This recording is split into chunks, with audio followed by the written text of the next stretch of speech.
안녕하세요. 오늘도 사연 살롱을 찾아주셔서 감사합니다.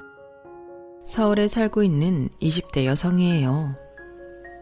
세상에는 별의별 사람들이 다 있지만 그 중에 최악은 은혜를 원수로 갚는 사람들이 아닌가 생각해요. 제가 상견례까지 하고도 파혼을 한 이유가 바로 이런 인간 때문이거든요. 은혜를 원수로 갚으려던 예비 시아버지 때문이었죠. 그런데도 주변에선 제가 파혼을 했다고 하니까 손바닥도 마주쳐야 소리가 난다고 너한테도 문제가 있는 거 아니냐고 뒷얘기들을 하시는데요. 그런 오해를 받을 때마다 너무 억울해서 이렇게 공개적으로 사연을 올리게 됐습니다. 그리고 그런 분들한테 묻고 싶기도 했어요. 2년 사귄 남자친구와 결혼하는 조건이 20년 넘게 날 키워준 내 가족을 버리는 거라면 당신은 그 결혼을 하겠냐고요. 아마 모르긴 해도 대부분의 사람들이 저와 같은 선택을 하리라 생각합니다. 제 인생의 불행은 7살 때 시작됐어요. 저희 아빠가 사고로 세상을 떠나시면서부터였죠.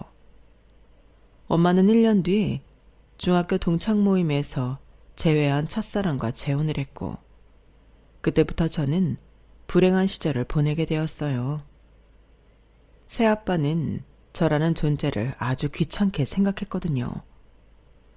새아빠 역시 재혼이었지만 전부인과 사이에서 낳은 아들은 전부인이 키우는 상황이었어요. 그래서 저만 함께 살게 되었죠. 엄마랑 새아빠는 무척 사이가 좋았지만 저 때문에 종종 말다툼을 하곤 했어요. 야, 내가 내 자식도 귀찮아서 떼놓고 재혼했는데 네 자식 때문에 매번 기분 잡쳐야 되겠냐? 왜 여자들은 하나같이 자식을 끼고 도는지 모르겠다니까. 너 자꾸 이러면 난 너랑 재혼한 거 후회하게 된다고. 우리 그냥 헤어질까? 너 나 없이 살 수 있어? 그 말에 엄마는 번번이 입을 닫곤 했어요. 엄마가 그럴 수밖에 없었던 이유는 새아빠를 사랑해서라기보다는 금전적인 이유가 더 컸거든요. 저희 집은 아빠가 돌아가시기 전에도 살림이 그리 넉넉한 편은 아니었어요. 아빠가 돈을 잘 벌었던 건 아니고 워낙 주변을 챙기는 성격이라서 주변에 어려운 사람을 돕는 데 나가는 돈이 많았거든요. 거기다 아빠가 돌아가시고 믿었던 친구가 회사 돈을 훔쳐 달아나는 바람에 저희 집은 한순간에 휘청거리게 되었어요. 엄마 혼자 생활을 감당하기 벅찰 정도로요. 저를 키우면서 일해야 해서 제대로 된 일자리도 구할 수 없는 처지라서 더 그랬죠.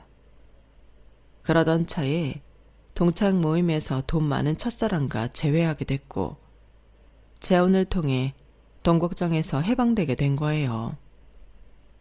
한마디로 엄마는 새 아빠의 경제력에 기대에 살기 위해 재혼을 선택한 거나 다름없었죠. 금전적인 여유는 없었지만 그래도 엄마랑 저를 무척이나 아끼셨던 아빠와 달리 새 아빠는 돈은 잘 벌지만 자기밖에 모르는 이기적인 사람이었어요. 나중에 안 사실이지만 새아빠는 자식에 대한 애정이 없는 사람이었더라고요. 그게 전부인과의 이혼 사유 중 하나였고요. 그 점이 엄마를 변하게 만들었는지도 몰라요. 엄마가 저를 끼고 돌면 언젠가 새아빠한테 버려질 거라는 두려움을 느끼셨던 것 같거든요. 새아빠는 그런 점을 무기 삼아 저희 엄마를 두려움에 떨게 했죠. 자기 자식한테도 정이 없는 사람인데 남의 자식한테는 정이 있었겠어요? 새아빠는 처음 저를 만나는 자리에서부터 제게 거리감을 두었어요. 물론 엄마 앞에서는 그런 내색을 안 했지만 엄마가 잠깐 자리를 비운 사이엔 어김없이 저를 보며 한숨을 쉬었죠.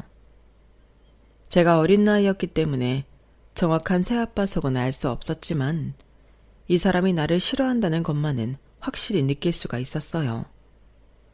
그래서 엄마한테 새아빠가 싫다고 결혼하지 말라고 떼를 쓰며 울기도 했어요. 하지만 남편 없이 혼자 딸을 키우며 사는 게 두려웠던 엄마는 그런 제 뜻은 무시해버렸고 제 혼을 선택한 거예요. 저희 엄마와 단둘이 달달한 신혼을 보내고 싶었던 새아빠는 저라는 혹이 딸려 있으니 무척이나 거슬렸던가 봐요. 두 분이 거실에서 영화를 볼 때면 새아빠는 엄마한테 이렇게 말했어요. 쟤 치워. 영화 보는데 방해돼. 그러면 엄마는 옆에 있던 저를 제 방에 데려다주며 신신당부를 했어요. 방에서 놀아. 거실에 나오지 말고. 알았지? 엄마, 나 혼자 있기 싫어. 무섭단 말이야. 무섭긴 뭐가 무서워. 거실에 엄마랑 아빠랑 다 있는데. 과자 먹으면서 장난감 가지고 놀고 있어. 알았지? 그리고는 과자 봉지 하나를 방에 던져주고는 문을 닫아버렸어요. 처음엔 영화 볼 때만 저를 방에 가둬두더니 시간이 지나자 두 분이 외식을 하러 가거나 쇼핑을 하러 갈 때도 저를 방에 혼자 두고 다니기 시작했어요. 처음엔 저 혼자 방 안에 방치하던 시간이 2시간 남짓이었던 게 반나절로 늘어났고, 그러다 저만 집에 두고 두 분이 2박 3일 여행도 다니게 되었죠. 그럴 때면 저는 엄마가 식탁 위에 놓아둔 과자와 빵으로 끼니를 때우곤 했어요. 그러던 어느 날이었죠. 하루면 돌아올 줄 알고 엄마가 식탁 위에 있던 빵과 과자를 다 먹어 치우는 바람에 이튿날부터 쫄쫄 굶게 된 저는 배고픔을 못 참고 집 밖으로 나오게 된 거예요. 저금통에 들어있던 동전 몇 개를 들고 슈퍼에 가려고 했던 건데 새로 이사온 동네가 아직 익숙치 않아서 그만 길을 잃고 만 거죠. 아무리 걸어가도 우리 집은 안 나오고 하늘은 어둑어둑해지니까 덜컥 겁이 나더라고요. 이러다 영영 엄마랑 못 만나게 되는 게 아닐까 걱정이 됐거든요. 그래서 울먹이며 터덜터덜 걷고 있는데 동네 아주머니가 그런 저를 파출소에 데려다 주셨어요. 경찰 아저씨는 제게 바나나 우유를 사주시곤 부모님 전화번호를 아냐고 물으셨어요. 당시 저는 엄마랑 아빠 휴대폰 번호를 알고 있었는데 순간 어떤 번호를 말해야 할지 고민이 됐어요.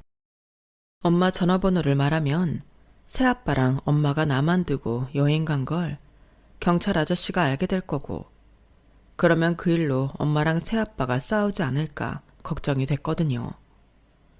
그렇게 되면 유일한 내 편이던 엄마마저 저를 싫어하게 될지 모른다는 두려움에 차마 번호를 말할 수 없었어요. 그래서 돌아가신 아빠 휴대폰 번호를 알려드렸죠. 그리곤 얼마가 지났을까요? 부술듯이 파출소 문을 열고 삼촌이 뛰어들어왔어요. 그리고는 저를 끌어안고는 거친 숨을 몰아쉬었죠. 그러면서 그 큰 손으로 제 머리를 쓰다듬으며 말했어요. 다윤아, 이제 괜찮아. 삼촌이 왔으니까 이제 괜찮아. 괜찮다는 삼촌의 말과 커다랗고 따뜻한 손길에 저도 모르게 울컥했어요. 그래서 그동안 참았던 설움을 토해내듯 엉엉 울었죠. 그런 저를 삼촌은 한참이나 안고 있었어요. 뒤늦게 연락이 닿은 엄마는 지금 있는 곳이 지방이라서 못해도 2시간 정도는 걸린다고 했고, 그 말에 삼촌은 저를 데리고 집에서 기다리겠다고 했어요. 그렇게 저는 삼촌 손을 잡고 집으로 돌아갔어요. 집에 들어서자 식탁 위에 널브러진 빵봉지와 과자봉지를 본 삼촌이 한참을 말없이 서 있었어요. 그리고는 제게 물었죠. 다윤아, 배고프지? 삼촌이랑 짜장면 시켜 먹을까? 정말? 또 먹고 싶은 거 있으면 말해. 삼촌이 다 사줄게. 삼촌은 냉장고 벽에 붙어있는 식당 전단지를 들고 와서는 먹고 싶은 거 다 고르라고 했어요. 삼촌과 함께 짜장면과 탕수육을 먹은 저는 그제야 졸음이 몰려와서 삼촌한테 기대 잠이 들었죠. 그리고 어렴풋이 잠에서 깼을 때 삼촌과 엄마가 싸우는 소리를 들었어요. 어떻게 사람이 이럴 수 있어요? 다른 사람도 아니고 자기 자식한테 어떻게 이럴 수가 있냐고요. 7살짜리 애 혼자 집에 두고 2박 3일이나 여행을 가는 게 부모입니까? 그게 사람이냐고요. 저 어린 게 이틀 동안 빵 쪼가리 몇 개로 버티다 배고파서 밖으로 나왔다잖아요. 세상에, 어떻게 자기 자식한테 이럴 수가 있냐고요. 도련님, 나도 할 만큼 했어요. 그리고 빵도 충분히 챙겨두고 갔다고요. 애가 밖으로 나갈 줄 나라고 알았겠어요? 다현이 쟤도 그렇지. 아니, 냉장고에 먹을 것도 다 있는데 왜 밖에는 나가선 날 나쁜 엄마를 만들어? 형수, 지금 애 탓을 할 때예요? 아직도 뭐를 잘못했는지 모르는 거냐고요. 그러자 소파에 앉아 TV를 보고 있던 새아빠가 끼어들었어요. 그럼 그쪽이 데려다 키우든가. 사실 그렇잖아요. 그쪽 형이 싸지는 애를 왜 우리가 돈맡아 키워야 하냐고. 이 사람도 할 만큼 했어요. 전 남편 자식 키우느라 신혼 재미도 제대로 못 보고 산다고 우리가. 말로만 애 위하는 척하지 말고 그쪽도 뭔가 보여달라고요.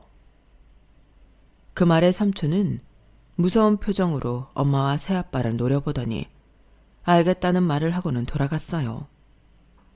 그리고 며칠 뒤 저희 집은 발칵 뒤집어졌어요. 경찰이 엄마랑 새아빠를 아동학대 혐의로 구속했거든요. 그 일이 있고 저는 삼촌이랑 할머니와 함께 살게 되었어요. 삼촌은 직업군인이라서 주로 저를 돌봐주시는 건 할머니였어요. 할머니는 시장에서 나물이며 각종 채소를 파는 장사를 하셨는데, 그래서 저는 어린이집을 마치면 할머니 가게에서 하루 종일 시간을 보내곤 했어요. 밤에는 삼촌이 가게로 와서 뒷정리를 하고 함께 집으로 가곤 했고요. 솔직히 그때가 엄마랑 살 때보다 훨씬 마음도 편하고 먹는 것도 잘 먹고 살았던 것 같아요. 초등학교에 입학하고 처음 맞은 운동회에선 삼촌이 와서 저와 함께 달리기를 해주었는데 얼마나 빨리 달렸는지 2등을 한 친구와 한참 차이가 나게 1등을 했어요. 삼촌이 군인이라서 체력이 좋아서 저를 거의 들고 날아갈 듯이 달렸거든요. 삼촌은 쉬는 날이면 저를 데리고 놀이동산도 가고 학교 운동장에서 자전거 타는 법도 가르쳐주고 철봉을 잡고 도는 것도 가르쳐 주었어요. 아빠한테 배워야 할 것들을 저는 삼촌한테 배운 셈이죠.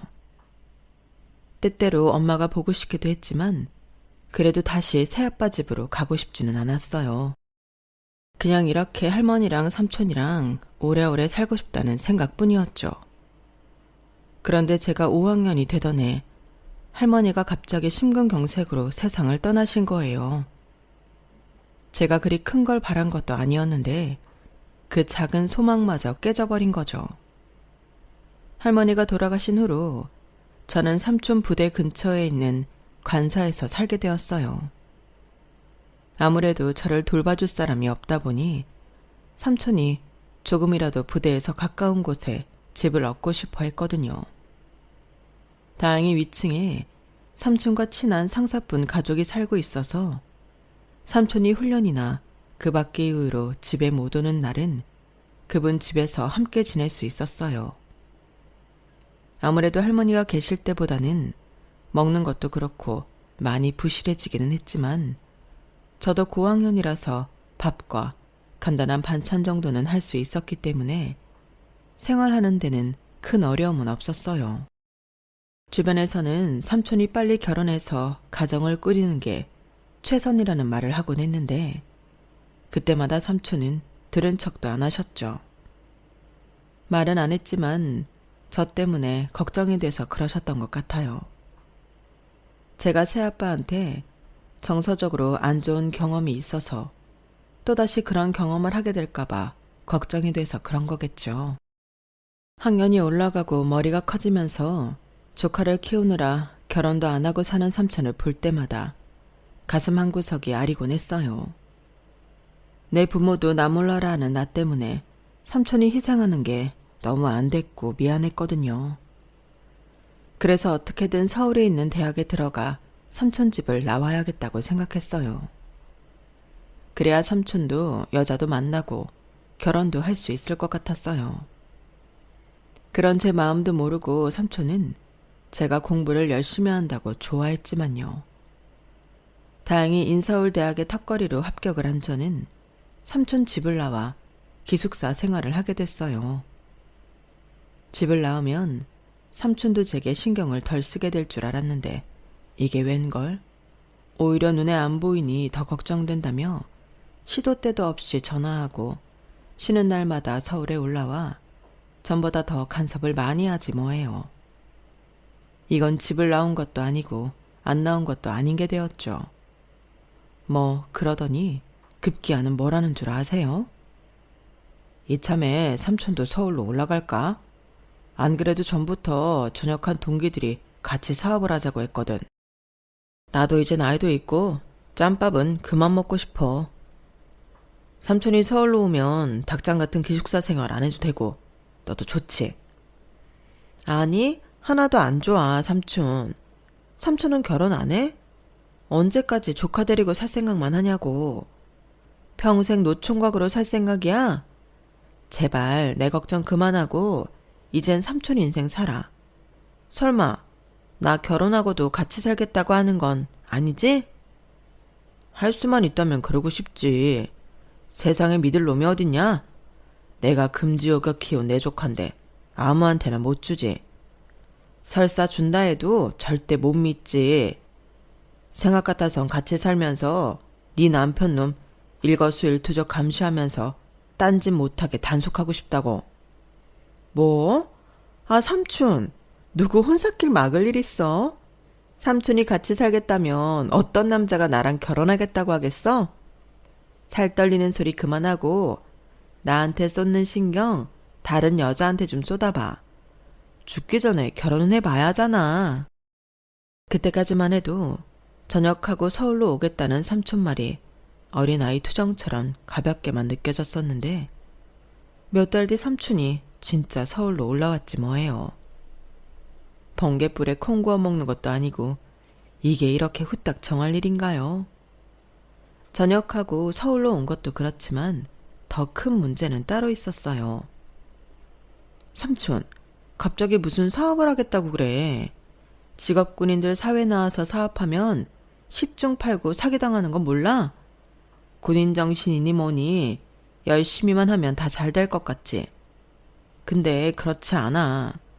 삼촌이 군대에서 갇혀 살아서 세상 돌아가는 걸 몰라 그러는 거라고. 세상이 얼마나 무서운데. 특히나 삼촌처럼 고지 곧대로 믿고 의리 외쳐가며 사는 사람들은 더더욱 사기꾼들 먹잇감 되기 십상이라고.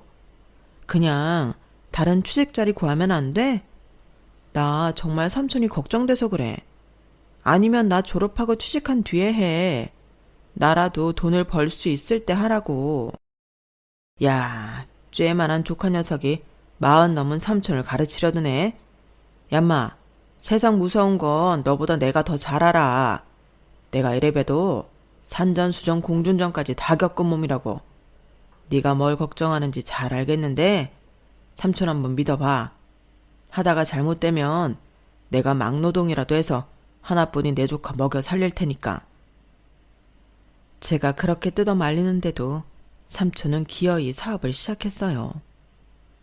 말이 사업이지 공사장 중장비를 대여해주고 하청받아서 하는 막노동 그 자체였죠. 같이 일을 하는 직원들 모두 전역한 군인 출신이라서 의욕은 정말 대단했어요. 다들 체력엔 자신이 있어 그런지 사기 충전하더라고요. 하지만 아무리 체력 좋은 군인 출신이라고 해도 공사장 일이 그리 녹록지 않은지 일을 시작하고 얼마 안 지나서부터 삼촌 몸에는 상처가 눈에 띄게 늘어갔어요. 그걸 저한테 안 들키려고 애써 감추는 모습을 볼 때마다 어찌나 가슴이 아프던지.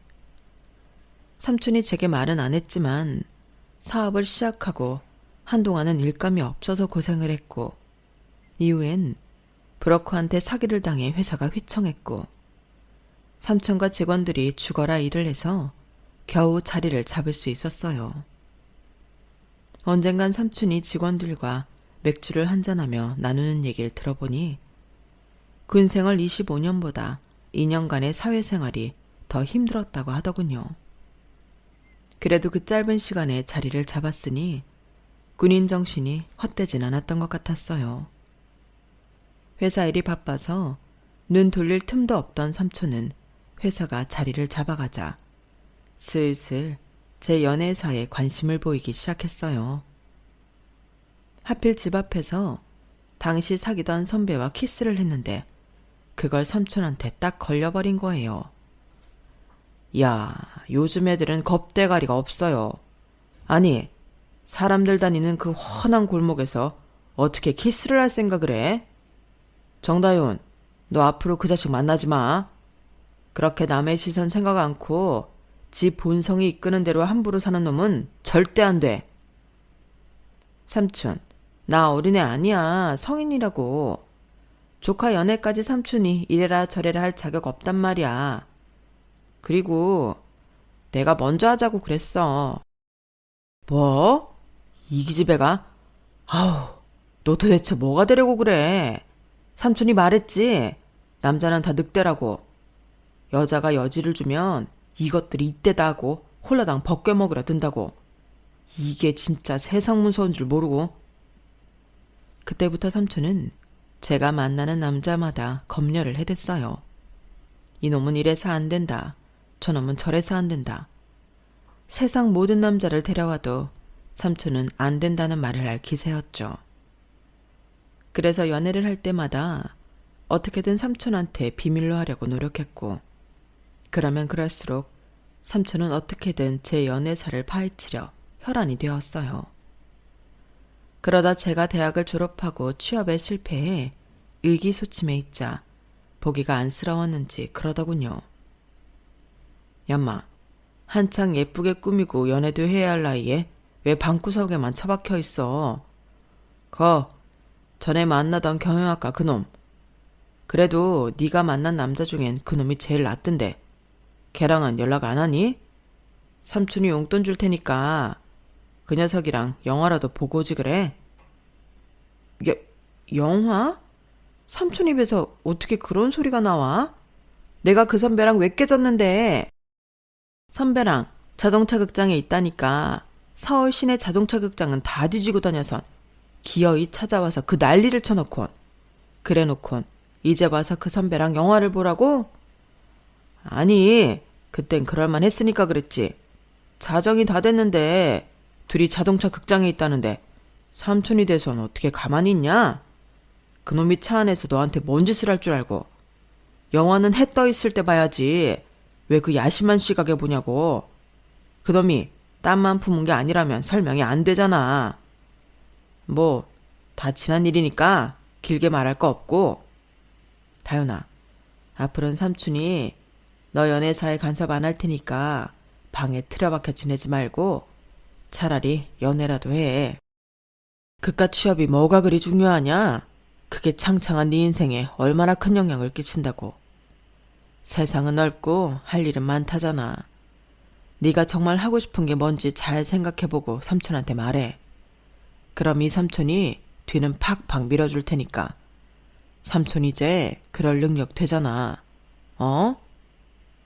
투박한 말투였지만 삼촌이 제게 전하려는 따뜻한 위로는 제대로 전달이 됐어요.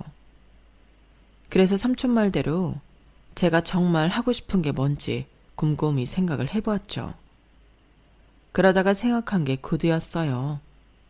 어릴 때부터 유독 구두를 좋아했던 저는 엄마랑 새아빠가 저만 집에 두고 데이트를 하러 나갈 때면 몰래 신발장에 들어있던 엄마 구두를 꺼내 신어보곤 했었거든요.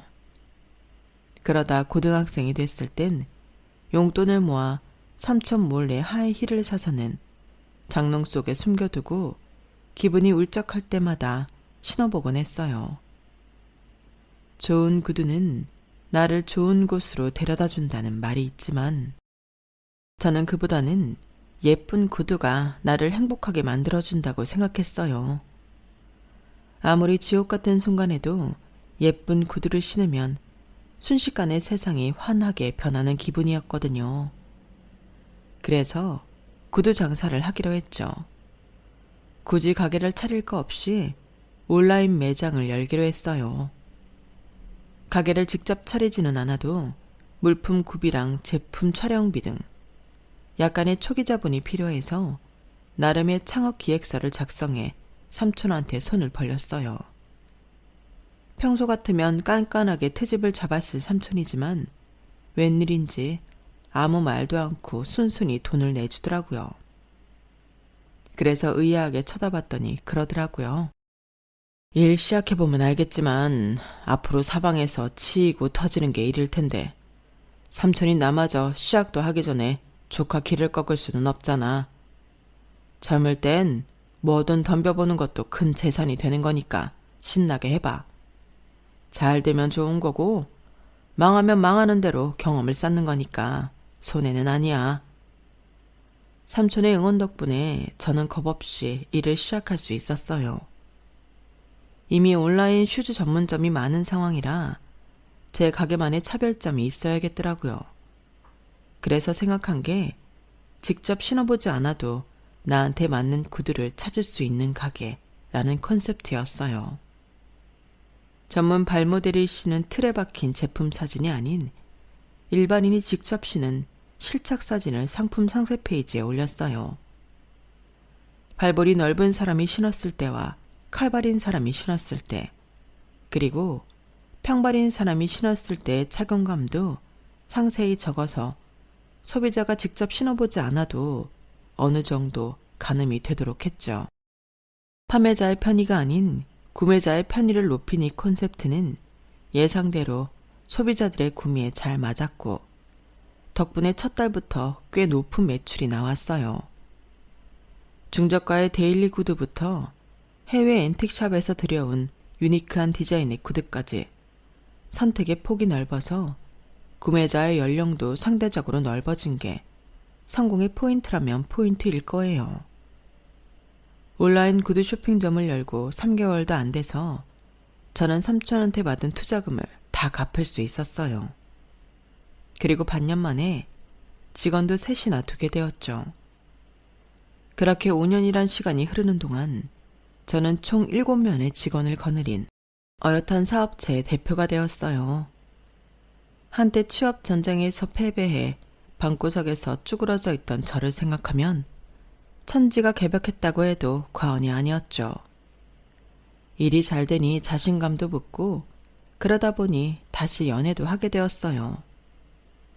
친구 소개로 만난 남자였는데 제가 원서를 넣었다가 서류 심사에서 광탈했던 회사에 다니는 남자였어요. 제가 그때 합격을 했다면 회사에서 선후배로 만났을지 모른다고 생각하니 괜히 더 친근감이 느껴지더라고요. 처음부터 스파크가 팍팍 튀는 열렬한 사랑을 한 건 아니었지만 만나면 만날수록 의지가 되고 편한 상대였어요. 왜 사람들이 결혼은 사랑하는 사람이 아닌 함께할 때 편한 사람과 해야 한다고 하는지 그 말 뜻을 알 것 같았어요. 이 남자라면 결혼을 해도 잘 살 수 있을 거라는 확신이 들었거든요. 그래서 만나고 1년이 조금 넘은 시점부터 서로 결혼에 대한 확신을 가졌었던 것 같아요. 지나가는 말로 우리 결혼하면 이라거나 신혼집은 이런대로 라거나 신혼여행은 어디로 가자는 등의 말을 스스럼 없이 하게 됐으니까요. 그러다 자연스러운 수순으로 결혼 얘기가 오고 가게 되었죠. 사실 사귈 때는 집안 얘기를 별로 안 하게 되잖아요. 서로에 대한 탐색이나 서로 맞춰가는 시기니까요. 그러다 막상 결혼을 앞두게 되니까 그동안 몰랐던 서로의 가정에 대해 많은 얘기를 하게 되었어요. 특히 제 경우는 평범한 가정사를 가진 건 아니라서 제가 삼촌과 살게 된 얘기를 꺼내자 얘랑이 많이 놀라더라고요. 다른 사람도 아니고 친엄마한테 거진 버림을 받았다는 말에 저를 보는 눈빛이 촉촉해졌어요. 항상 밝아서 그런 일을 당했을 거라고는 생각 못했어. 많이 힘들었겠다.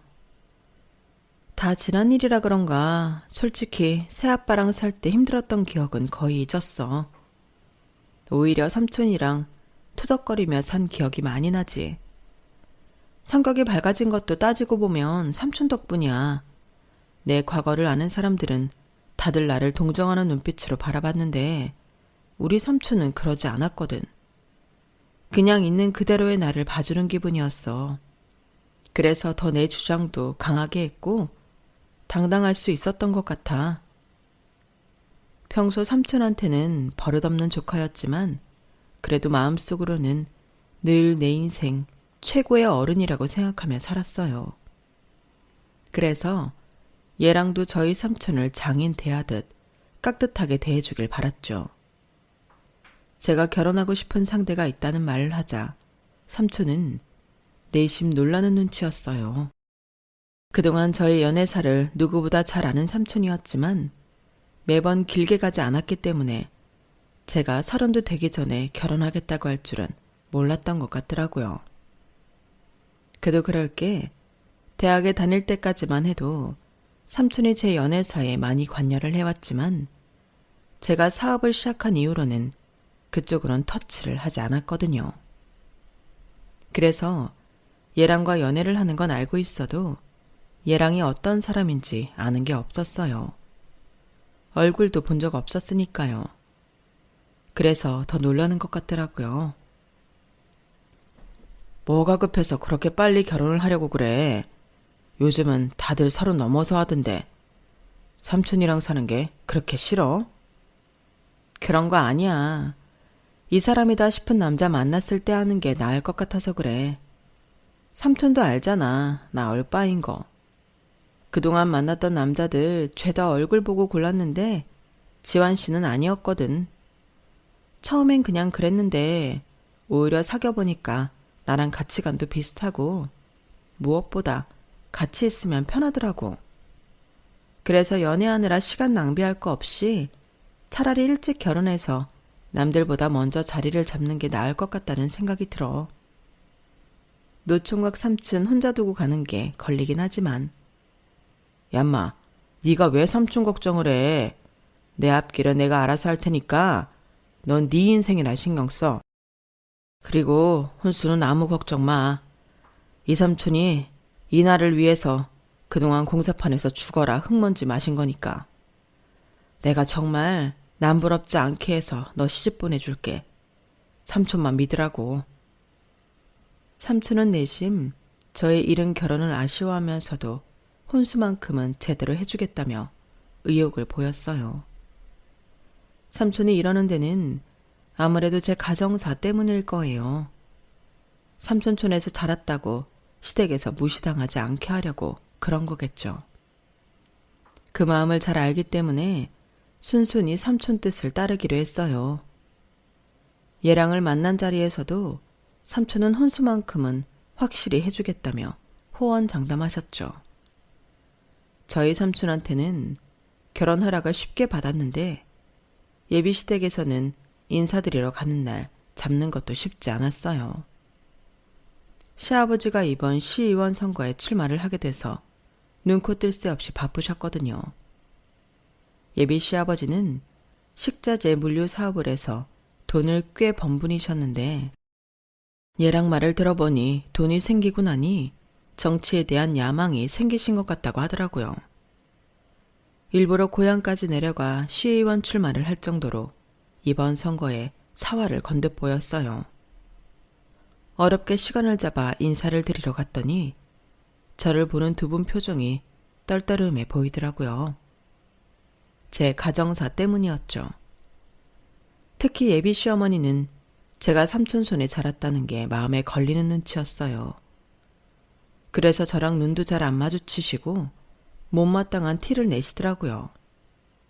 그래서 내심 이 결혼 안 될 수도 있겠다 생각하던 차에 예비 시아버지께서 대뜸 결혼 허락을 하시지 뭐예요. 표정으로 봐선 예비 시아버지도 반대하는 걸로 보였는데 말이죠. 니들이 좋다는데 뭐 어쩌겠냐? 대신 니들 결혼식은 선거 전에 하는 걸로 하자. 기왕이면 식장도 큰 데로 잡고 말이야. 그리고 말이다. 난 니들이 결혼식을 내 고향에서 했으면 한다. 요즘은 선거 전에 사람들 모으는 게 어려워서 안 그래도 고민이었는데 결혼식 핑계로 사람들도 동원할 수 있고 일석이조 아니겠냐? 아버지, 그래도 그건 아니죠. 아버지 선거 때문에 지방까지 가서 결혼식을 하라는 게 말이 됩니까? 안 돼요, 그건. 이 녀석이? 안 되긴 뭐가 안 돼? 얘기를 들어보니 이네 쪽엔 친척도 별로 없는 것 같던데 서울이면 어떻고 지방이면 어때? 안 그러냐?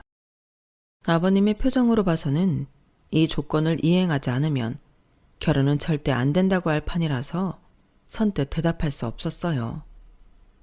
삼촌한테 얘기를 해보겠다는 말로 얼버무렸죠. 그 얘기를 전해 들은 삼촌은 신랑 측에서 원한다면 그렇게 하자고 하셔서 저희는 시댁에서 결혼 허락을 받을 수 있었어요. 저희 결혼을 선거에 필요한 표박 관리 차원으로 생각하는 예비 시아버지 덕분에 의외로 순순히 결혼 허락을 받게 되자 나머지 수순은 순식간에 이뤄졌어요. 그도 그럴 게 선거 전에 식을 올리려면 시간이 촉박했거든요. 그래서 양가 어른들께 결혼 허락을 받고 그 주 주말에 바로 상견례를 하게 되었어요. 급하게 잡은 자리였지만 삼촌은 언제 준비를 했는지 멋진 양복까지 새로 맞췄더라고요. 그렇게 차려입고 삼촌과 저는 상견례 예약한 룸에 들어갔는데 약속 시간이 지나도록 예랑과 예비 시모님이 오지를 않는 거예요. 그러다 약속 시간보다 30분이나 늦게 도착을 했더라고요. 그래놓고는 미안한 기색은커녕 너무도 뻔뻔하게 이런 소리를 하는 거였죠. 네, 초면에 이런 말을 해서 좀 그렇습니다만 삼촌분은 결혼식 당일에 안 오셨으면 합니다. 얘기를 들어서 알겠지만 내가 이번 시의원 선거에 출마를 하거든요. 내 고향에서 하는 거라 동네 사람들은 물론 유권자들도 꽤 올 텐데 막노동이나 하는 천박한 사돈을 어떻게 혼주석에 앉히겠습니까? 나요, 사회적 지위가 있는 사람이라서 그것만큼은 허락 못하겠습니다. 그러니 이해해 주세요. 그 말에 저도 삼촌도 황당해서 말이 안 나왔어요. 그래서 예비 시아버지 얼굴만 빤히 바라보고 있었는데 예비 시어머니까지 나서서 그러는 거예요. 난 정말 하나부터 10까지 다 마음에 안 들어요. 당신 선거만 아니면 나 이 결혼 안 시켰을 거라고요. 지 부모한테 버려져서 삼촌 손에 자란 것도 못마땅한데 삼촌 직업이 공사판 막노동자라니 창피해서 어떻게 사람들한테 며느리 얘기를 꺼내냐고요. 여보, 그러지 말고 이 결혼 다시 생각해 봅시다. 선거도 선거지만 내 자식 인생이 달린 문제잖아요. 예비 시어머니는 그간 꾹 참았던 진심을 털어놓으며 결혼 반대를 하고 나섰어요. 그 바람에 예비 시부모 간의 실랑이가 벌어졌어요.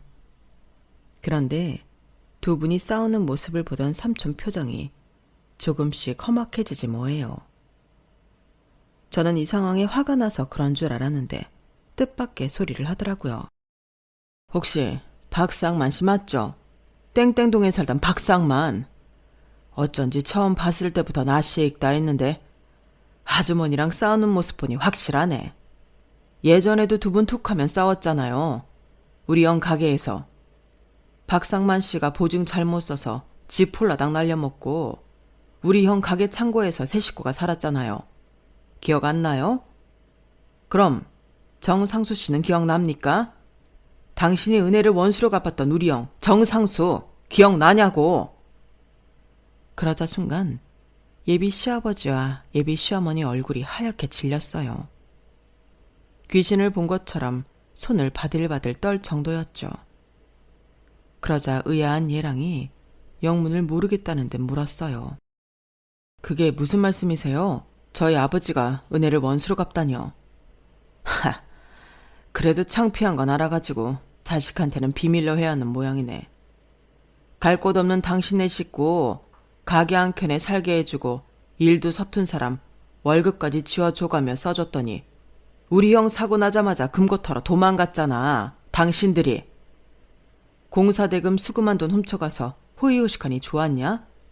내 조카는 니들 때문에 어떤 수모를 겪고 살았는 줄 아냐고. 니놈이 그 돈만 안 훔쳐갔어도 형수가 재혼할 일도 없었고, 그랬으면 우리 다윤이 지 엄마 손에서 사랑받으며 자랐을 거라고. 남의 인생 개박살내놓고 뭐?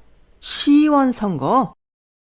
너 같은 도둑놈이 무슨 낯짝으로 그런 데를 나가. 길 말 필요 없어. 당장 경찰서 가자. 가서 네가 저지른 죗값이나 받으라고.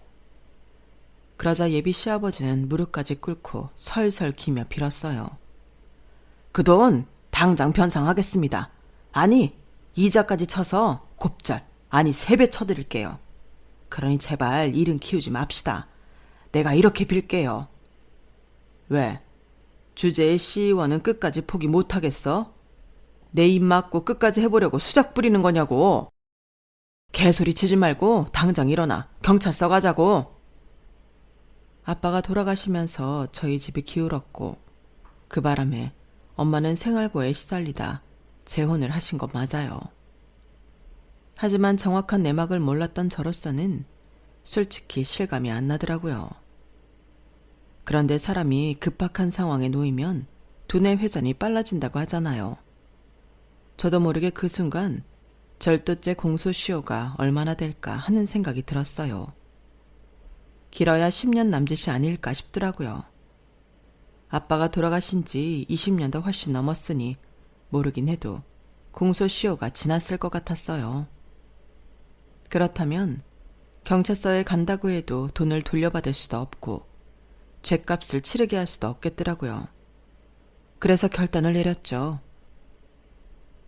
10배 확실히 주실 건가요?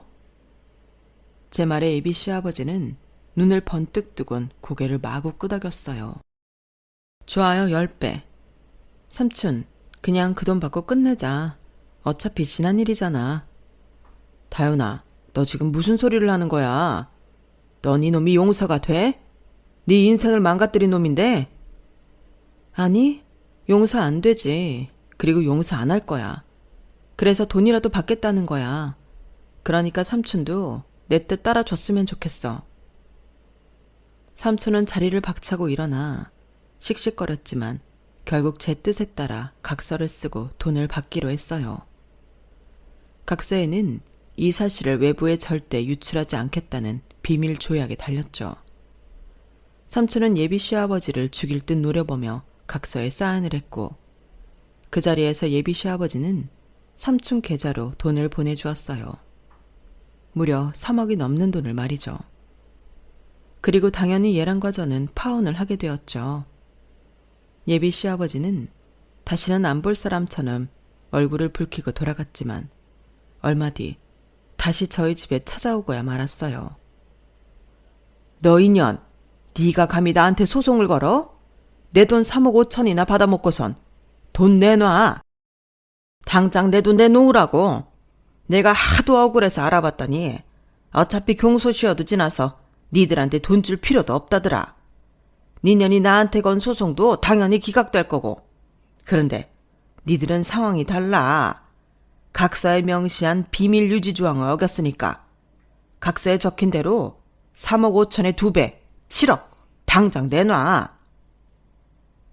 제가 예비 시아버지를 상대로 절도 관련 소송을 걸었다는 사실을 몰랐던 삼촌은 이게 무슨 소리냐고 난리를 쳤어요. 하! 지 삼촌한테도 비밀로 한 모양이구만. 어린 게 돈독이 올라도 단단히 올랐어. 겁도 없이 어디 내 돈을 꽁으로 먹으러 들여. 돈 안 내놔 이년아. 예상했던 일이기에 놀랍지는 않았어요. 그래서 조수를 날리며 팩폭을 날려줬죠. 아저씨, 그 각서 누가 썼는지 기억은 나요? 그거 우리 삼촌이 쓴 거예요. 돈도 우리 삼촌 계좌로 보냈잖아요. 한마디로 나는 그 각서랑 아무 상관없다는 겁니다. 그러니 내가 비밀 유지 조항을 지켜야 될 이유가 없다는 거죠. 우리 삼촌도 약속을 어긴 게 아니니까 그 돈 2배를 돌려줄 이유가 없고요. 아, 그리고 소송? 나 그거 이길 생각으로 한 거 아니에요. 그쪽 개망신 주려고 한 거지. 시의원? 웃기고 자빠졌네. 집도 절도 없는 인간들 품어줬더니 은혜는 못 갚을 망정. 되려 전재산 훔쳐간 도둑놈 주제에 무슨 정신 차리세요. 뭐? 이게 뚫린 입이라고 함부로 짓거려? 아, 그리고 이런 일로 소송당한 거 언론에 알려지면 누가 손해일까요? 그 소송 기각이 돼도 사람들 머리에 당신은 은혜를 원수로 갚은 배은망덕한 놈으로 각인될 거라고요. 거기다 우리 삼촌한테 돈까지 주고 각서까지 쓴 게 밝혀지면 그건 당신이 스스로 죄를 인정한 거나 다름없게 돼요. 지은 죄도 없는데 어떤 미친놈이 3억 5천이나 되는 거금을 남한테 준답니까? 안 그래요? 당신 사면 초과야. 빼박 켄트라고. 근데 시의원 나갔다는 분이 지금 여기서 이러고 있을 시간이 될까요? 당장 사무실에 가서 수습할 일이 있을 텐데? 내가 이번 소송건으로 기자 몇 명이랑 인터뷰한 게 있는데 그거 곧 기사 뜰 거거든요. 그거 수습해야 하지 않을까요? 발등에 불 떨어졌을 텐데. 그리고 나랑 우리 삼촌 너무 원망하지 말아요. 이게 다 자업자득이니까. 그러게 인생 똑바로 살지 그랬어요. 나이 먹고 이게 무슨 개망신이야. 이번 소송이 기사화된다는 말에 예비 시아버지는 꽁지에 불이 붙은 사람처럼 달려나갔어요. 제가 각서 쓰기를 강요한 일로 단단히 뿌리 나 있던 삼촌은 화끈한 반전에 입을 다물지 못했어요. 그리곤 어디서 이런 똘똘한 종자가 나왔냐며 제 볼을 잡고 손바닥으로 비벼댔죠. 이 종자가 어디서 나왔겠어요? 나를 길러준 삼촌한테서 나왔지. 그래서 이제는 이 똘똘한 머리로 노총각 삼촌 결혼시키는데 활용하려고 합니다. 장유유서라고 어린 조카보다는 반백살 삼촌이 먼저 가는 게 맞는 순서니까요. 지금까지 제 사연을 들어주셔서 감사합니다. 삼촌과 저 더 잘 살도록 노력할게요. 여러분의 앞날에도 복이 가득하기를 바랍니다. 여러분, 사연 댓글에 응원과 현명한 조언 부탁드려요. 좋아요와 구독은 저에게 큰 힘이 됩니다. 오늘도 좋은 일 가득하세요.